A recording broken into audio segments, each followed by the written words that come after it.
ओम शांति। आज 24 जून 2024 के मम्मा के मधुर महावाक्य। मुरली का सार, पवित्रता रूपी गुण को धारण कर डायरेक्टर के डायरेक्शंस पर चलते रहो तो देवताई किंगडम में आ जाएंगे। मम्मा ने कहा, ओम शांति। इस दुनिया को नाटक भी कहते हैं। ड्रामा कहो, नाटक कहो, खेल कहो, बात एक ही है। नाटक जो होता है वह एक ही कहानी होती है। उसमें बहुत बाई प्लॉट्स बीच में दिखाते हैं, लेकिन स्टोरी एक ही होती है। इसी तरह से यह बेहद वर्ड ड्रामा है। इसको नाटक भी कहा जाता है, जिसमें हम सब एक्टर्स हैं। अभी हम एक्टर्स हैं तो एक्टर्स को नाटक का पूरा पता होना चाहिए कि किस स्टोरी पर यह शुरू होता है। हमारा यह पार्ट कहाँ से शुरू हुआ और कहाँ तक पूरा होता है। फिर उसमें समय प्रति समय किस किस एक्टर्स का कैसे कैसे पार्ट होता है और उसका डायरेक्टर क्रिएटर कौन है और इस नाटक में हीरो हीरोइन पार्ट किसका है। इन सब बातों का नॉलेज होना चाहिए। खाली नाटक कहने से तो काम नहीं चलेगा। नाटक है तो नाटक के हम एक्टर्स भी हैं। अगर कोई ड्रामा का एक्टर है और हम उनसे पूछें कि इसकी क्या स्टोरी है, यह कहाँ से शुरू होता है, कहाँ पूरा होता है, अगर वो कहे हमें मालूम नहीं है तो इसको क्या कहा जाएगा। कहेंगे इसको इतना भी पता नहीं है, कहता है मैं एक्टर हूँ। एक्टर को तो सब बातों की जानकारी होनी चाहिए ना। नाटक शुरू है तो उसका अंत भी जरूर होगा। ऐसे नहीं शुरू हुआ है तो चलता ही चलेगा। तो इन सब चीज़ों को समझने का है। इस बेहद के नाटक का जो रचयिता है वो जानता है कि किस तरह से इस नाटक की शुरुआत हुई, इसमें मुख्य एक्टर्स कौन हैं और सभी एक्टर्स में हीरो एंड हीरोइन का पार्ट किसका है। यह सब बातें बाप समझा रहे हैं। यह सब नॉलेज जो रोज़ क्लास में आते और सुनते हैं वो समझते हैं। उनको मालूम है कि इसका पहला डायरेक्टर और क्रिएटर कौन है। क्रिएटर कहेंगे सुप्रीम सोल परमपिता परमात्मा को, लेकिन वह भी एक्टर है। उनकी एक्टिंग कौन सी है? डायरेक्टर पन की। वह एक ही बार आकर एक्टर बनता है। अभी डायरेक्टर बन करके एक्ट कर रहा है। वह कहते हैं इस नाटक की शुरुआत में करता हूँ कैसे। जो प्योरीफाइड सत्युगी दुनिया है, जिसको नई दुनिया कहते हैं, वह न्यू वर्ल्ड मैं क्रिएट करता हूँ। अभी आप सब जो भी पवित्रता को धारण करके डायरेक्टर के डायरेक्शंस पर चल रहे हो, वह सभी एक्टर्स अभी प्योरीफाइड बन रहे हैं। फिर इन्हीं एक्टर्स के द्वारा अनेक जन्मों का चक्र चलना है। यह बाप ही समझाते हैं कि अभी पवित्र हुए मनुष्य दूसरे जन्म में देवताई किंगडम में जाएंगे। वह किंगडम 2 युग सूर्यवंशी चंद्रवंशी रूप में चलती है। फिर वह सूर्यवंशी चंद्रवंशी एक्टर्स का पार्ट जब पूरा होता है तब फिर थोड़ा नीचे गिरते हैं अथवा वाम मार्ग में आते हैं। फिर दूसरे धर्मों का टर्न आता है। इब्राहिम, बुद्ध, फिर क्रिश्चियन, यह सभी धर्म स्थापक नंबरवार आ करके अपना अपना धर्म स्थापन करते हैं। तो देखो नाटक की स्टोरी कहाँ से शुरू हुई, कहाँ पूरी होती है, उसके बीच में यह दूसरे दूसरे बाई प्लॉट्स कैसे चलते हैं, यह सभी वृत्तांत बैठ करके समझाते हैं। अभी यह नाटक पूरा होने पर है। वह नाटक तो 3 घंटे में पूरा होता है। इसको 5000 वर्ष लगता है। बाकी उसमें थोड़े वर्ष हैं, बस अभी उसकी तैयारी है। अभी यह नाटक पूरा हो करके फिर रिपीट होगा। तो ये सारा वृत्तांत बुद्धि में होना चाहिए। इसी को ज्ञान कहा जाता है।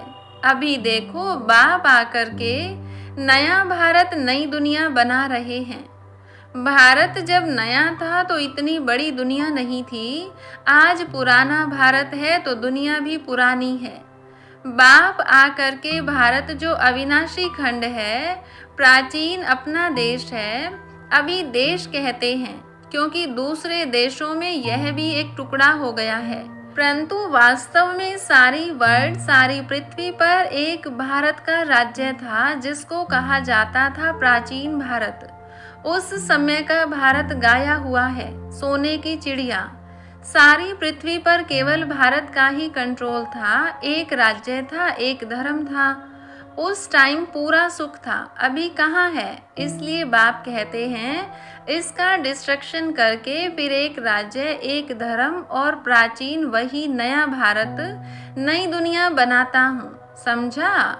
उस दुनिया में कोई दुख नहीं, कोई रोग नहीं, कभी कोई अकाले मृत्यु नहीं। तो ऐसी लाइफ पाने के लिए पुरुषार्थ करो। मुफ्त में थोड़े ही मिलेगी, कुछ तो मेहनत करनी पड़ेगी। बीज बोएंगे तो पाएंगे, बोएंगे नहीं तो पाएंगे कैसे? तो यह कर्म क्षेत्र है। इस क्षेत्र में कर्मों से बोना है। जो कर्म हम बोते हैं तो फल पाते हैं। बाप कर्मों का बीज बोने का सिखला रहे हैं, जैसे खेती करना सिखलाते हैं ना। कैसे बीज डालो, कैसे उसकी संभाल करो, उसकी भी ट्रेनिंग देते हैं। तो बाप आकर के हमारे को कर्म के खेत के लिए कर्मों को कैसे बोएं उसकी ट्रेनिंग दे रहे हैं कि अपने कर्मों को उच्च बनाओ, अच्छे बीज डालो तो फल अच्छा मिलेगा। जब कर्म अच्छा होगा फिर जो बोएंगे उसका फल अच्छा मिलेगा। अगर कर्म रूपी बीज में ताकत नहीं होगी, कर्म बुरे बोएंगे तो फल क्या मिलेगा? यह जो खा रहे हो फिर रो रहे हो, जो खाते हो उसमें ही रो रहे हो।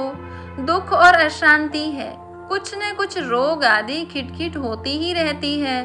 सब बातें मनुष्य को दुखी करती हैं ना। इसलिए बाप कहते हैं अभी तुम्हारे कर्म को मैं ऊंची क्वालिटी का बनाता हूँ। जैसे बीज भी उसी क्वालिटी का होगा तो उस क्वालिटी को बोएंगे तो उसका फल अच्छा निकलेगा। अगर बीज अच्छी क्वालिटी का नहीं होगा तो फिर अच्छी क्वालिटी का फल नहीं मिलेगा। तो हमारे कर्म की भी अच्छी क्वालिटी चाहिए ना।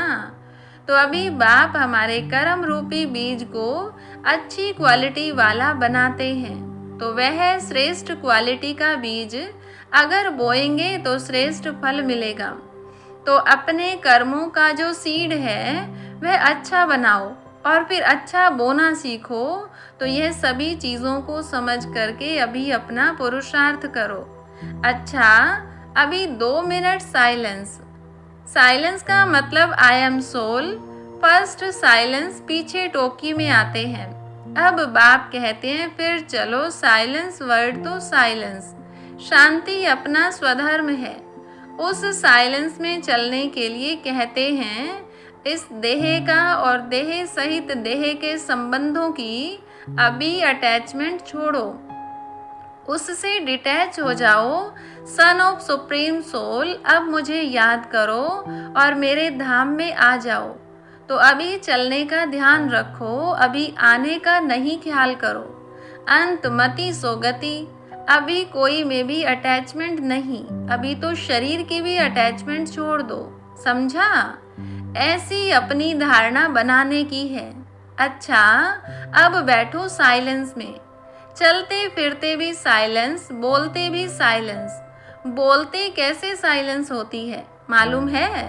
बोलते समय हमारा बुद्धि योग अपने उसी I am soul, first pure soul अथवा साइलेंस सोल, यह याद रखना। बोलते समय हमारे में यह नॉलेज होनी चाहिए कि आई एम सोल। इस ऑर्गन्स से बोलते हैं तो यह अपनी प्रैक्टिस होनी चाहिए। जैसे हम इसका आधार ले करके बोलते हैं, चलो अभी आँखों का आधार लेते हैं, देखते हैं। जिसकी ज़रूरत है उसका आधार ले करके काम करो। ऐसे आधार लेकर काम करेंगे तो बहुत खुशी रहेगी, फिर कोई बुरा काम भी नहीं होगा।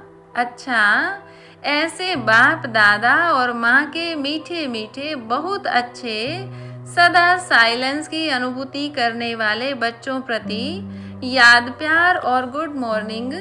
रूहानी बच्चों की रूहानी माता पिता बाप दादा को, मम्मा को नमस्ते। संदेशी के तन द्वारा ऑलमाइटी पिता के उच्चारित महावाक्य मातेश्वरी जी के प्रति। हे शिरोमणि राधे बेटी, तुम निष्दिन मेरे सम दिव्य कार्य में तत्पर हो, अर्थात वैष्णव शुद्ध स्वरूप हो, शुद्ध सेवा करती हो, इसलिए साक्षात मेरा स्वरूप हो। जो बच्चे अपने पिता के फुटस्टेप नहीं लेते, उन्हों से मैं बिल्कुल दूर हूँ, क्योंकि बच्चा तो फिर पिता के समान अवश्य चाहिए। यह कायदा अभी स्थापन होता है जो सत्युग त्रेता तक चलता है। वहाँ जैसा बाप वैसा बेटा, परंतु द्वापर कलयुग में जैसा बाप वैसे बेटे नहीं होते। अभी बच्चे को बाप समान बनने का परिश्रम करना पड़ता है, मगर वहाँ तो नेचुरल ऐसा कायदा बना हुआ है, जैसा बाप वैसा बेटा, जो अनादि कायदा इस संगम समय पर ईश्वर पिता प्रत्यक्ष होकर स्थापन करता है। दूसरा संदेश, मधुर माली की मधुर मीठी दिव्य पुरुषार्थी बेटी, अब तुझे बहुत रमणीक स्वीटनेस बनना और बनाना है। अभी वर्ल्ड सॉवरेंटी की चाबी सेकंड में प्राप्त करना और कराना तुम्हारे हाथ में है। देखो, ऑलमाइटी जो हर एक जीव प्राणी का मालिक है, वो जब प्रैक्टिकल में इस कर्म क्षेत्र पर आया है, तब सारी सृष्टि हैप्पी हाउस बन जाती है। इस समय वही जीव प्राणियों का मालिक अव्यक्त रीति से सृष्टि को चला रहा है, लेकिन जब वह प्रत्यक्ष रूप में देहधारी बन मालिकपन से कर्म क्षेत्र पर आता है, तब सतयुग त्रेता के समय सभी जीव प्राणी सुखी बन जाते हैं। वहाँ सच की दरबार खुली रहती है।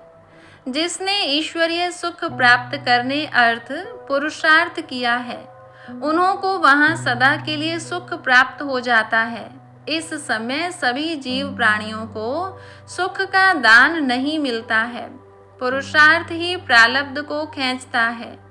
जिन्हों का ईश्वर से योग है, उन्हों को ईश्वर द्वारा संपूर्ण सुख का दान मिल जाता है।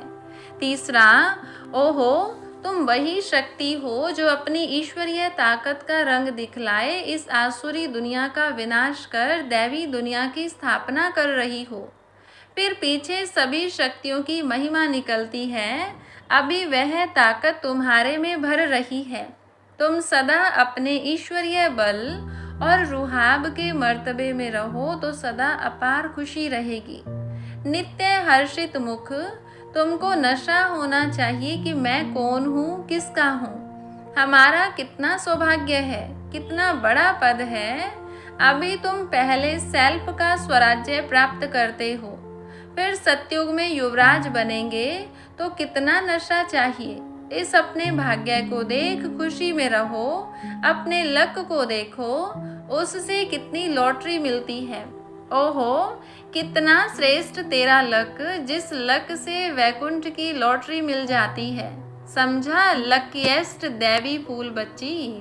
चौथा, इस सुहावने संगम समय पर स्वयं निराकार परमात्मा ने साकार में आकर यह ईश्वरीय फैक्ट्री खोली है, जहाँ से कोई भी मनुष्य अपना विनाशी कखपन दे अविनाशी ज्ञान रत्न ले सकता है।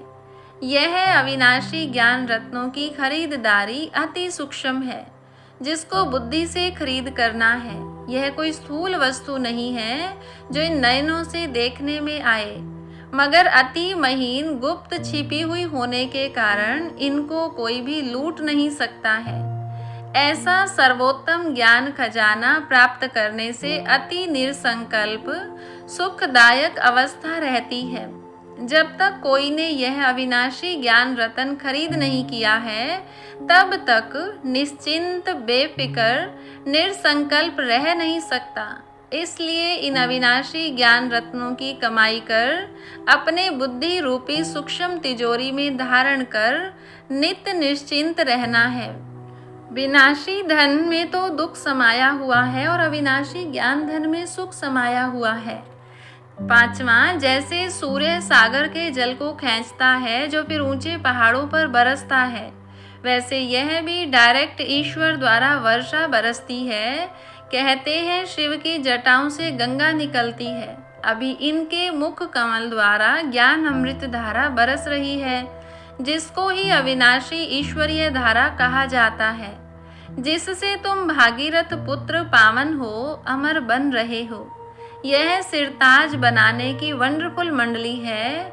यहाँ जो भी नर और नारी आएंगे वो सिरताज बन जाएंगे।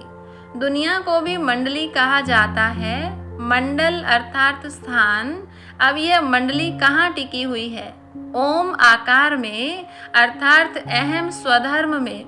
और सारी दुनिया स्वधर्म को भूल प्रकृति के धर्म में टिकी हुई है।